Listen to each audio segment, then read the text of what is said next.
Hi అండి, ఈరోజు మైసూర్ బోండా ఇంట్లో ఈజీగా సింపుల్ మెథడ్లో ఎలా తయారు చేసుకోవాలో చూపిస్తాను. వీడియో స్కిప్ చేయకుండా చూడండి. వీడియో కూడా చిన్నదేనండి.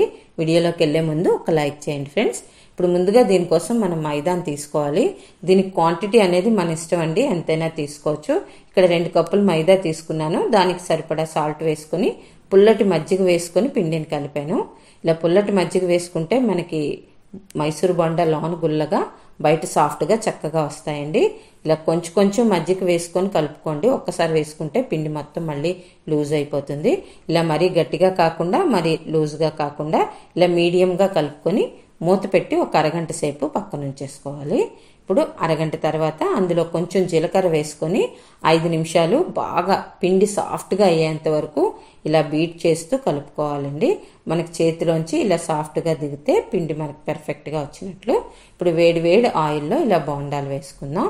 ఆయిల్ బాగా హీట్ అయ్యాక మీడియంకి అడ్జస్ట్ చేసుకొని బోండాలు వేసుకోండి.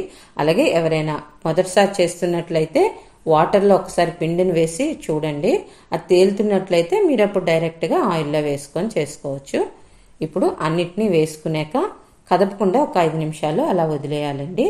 ఫ్రెండ్స్, ఈలోగా ఈ వీడియోకి ఒక్క లైక్ చేయండి ఫ్రెండ్స్. నేను చాలా వీడియోస్ చేశానండి, కానీ నాకు రీచ్ రావట్లేదు. చాలామంది చూస్తున్నారు కానీ సబ్స్క్రైబ్ చేసుకోవట్లేదు. సబ్స్క్రైబ్ చేసుకొని చూడడం వల్ల నాకు కొంచెం రీచ్ వచ్చి హెల్ప్ అవుతుంది. ఇప్పుడు ఒక్కసారి మనం గైడ్తో కలుపుదాము. సరే, చక్కగా వచ్చాయి. ఇలా ఆయిల్లో మీడియం ఫ్లేమ్లోని ఇలా డిప్ చేస్తూ గోల్డెన్ కలర్ వచ్చేంత వరకు ఫ్రై చేసుకోవాలండి. పుల్లటి మజ్జిగతో మనం కలుపుకుంటే బోండాలు చక్కగా వస్తాయి. మనం సోడా వేయవలసిన అవసరం ఉండదండి. సరే, ఇలా గోల్డెన్ కలర్ వచ్చాక మనం ఒక జాలీల గైట్లోకి వీటిని తీసుకుని ఆయిల్ అంతా వడకట్టుకుందాం.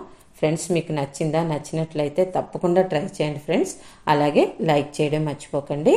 మీ ఫ్రెండ్స్కి, రిలేటివ్స్కి షేర్ చేయండి. కొత్తగా చూస్తున్న వాళ్ళు సబ్స్క్రైబ్ చేసుకొని చూడండి. Thank you for watching.